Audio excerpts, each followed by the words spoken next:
Okay, so the Hobby Millionaire team, they actually consult startup investors, advanced investors, anyone who comes to any event that we're speaking at. We like to talk about something called investor language.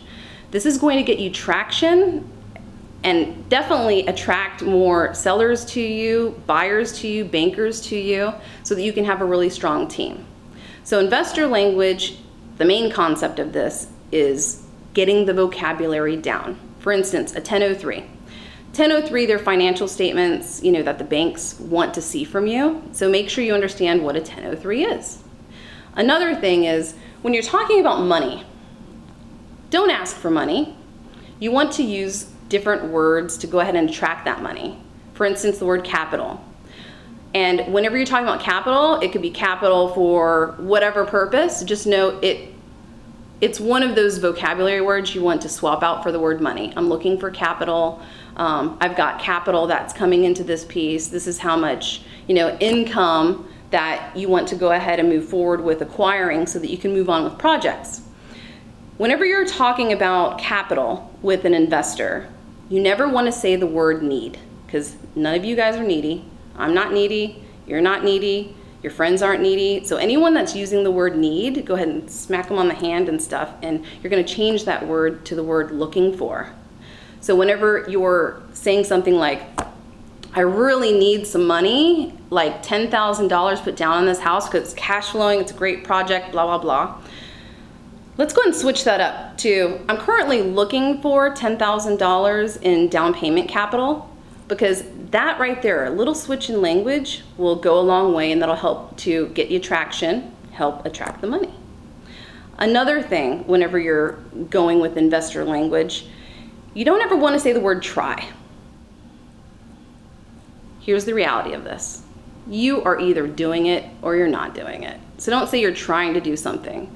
So replace that word try with the word working on. So if you're saying, I'm trying to get this deal done, I'm trying to find people, I'm trying to learn this material, I'm trying to get into the business, switch that out and learn the language of, I'm working on this project, I'm working on finding some additional investors, I'm working on finding some sellers, I'm looking for, go ahead and use some action words and just switch that word out, purge it from your mind, and don't ever use that word try again.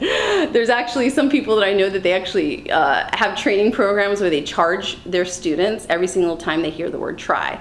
So make sure that you switch that word out, because that will definitely get you some additional traction with investor language as well. Now, there's some other language here that you want to really pay attention to.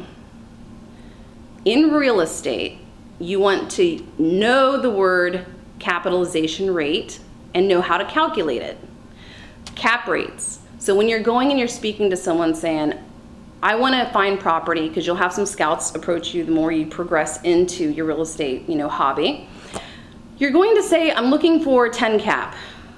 You're not looking for 8 caps, 4 caps, nothing like that. 10 cap. Know what a capitalization rate is, because they're going to ask you what that is. And instead of saying Google it, you can at least learn how to depict what the definition is for them. But again, learn the word cap rate, know what it means. Another thing, in property management, you're going to want to know occupancy reports. You're going to want to know lease contracts, lease option, rent to own. These are language barriers that once you overcome them and you really flow with it, you know what you're talking about, you can drill it with a partner, you can literally talk to your dog, your family, and just go ahead and start getting used to having that kind of language roll off your tongue. And especially with inspectors, whenever you say the word 4-point inspection, they know what you're talking about. And then of course with contractors, because you'll start to talk with contractors to get bids, you want to know what a bid is. It's like a quote.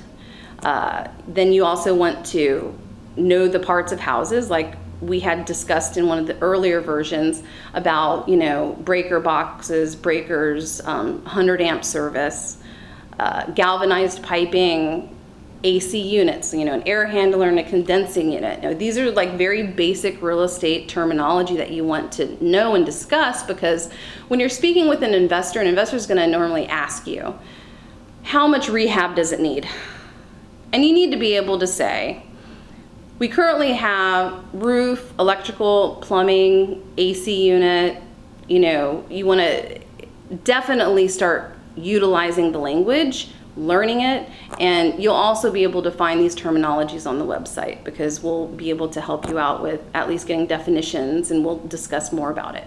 But again, a lot of the coaches can help you out with drilling that with you whenever you're talking with them on your, you know, weekly or monthly, you know, tune-ups or consulting sessions. But this language, if you can tweak it a little bit, you'll be able to get yourself from A to B in a very rapid fashion. Another item, cooperative business. Cooperative business is very, very important for you to know how to not only talk about, but also to really understand. There is no competition. There's plenty of real estate for everyone. So you want to definitely incorporate cooperative business into your language, whether it's with banks, you know, the lenders, hard money people, equity people, asset managers. Just know that cooperative business is, you know, the mindset that you want to take as an investor, because the stronger that your team can get and the sharper that you can get your language down, you're going to be able to appeal and work with these types of individuals that are going to let you play a bigger game, and also let your smaller game, if you're just doing it as a hobby, go a lot smoother, because you're going to know exactly what you're talking about.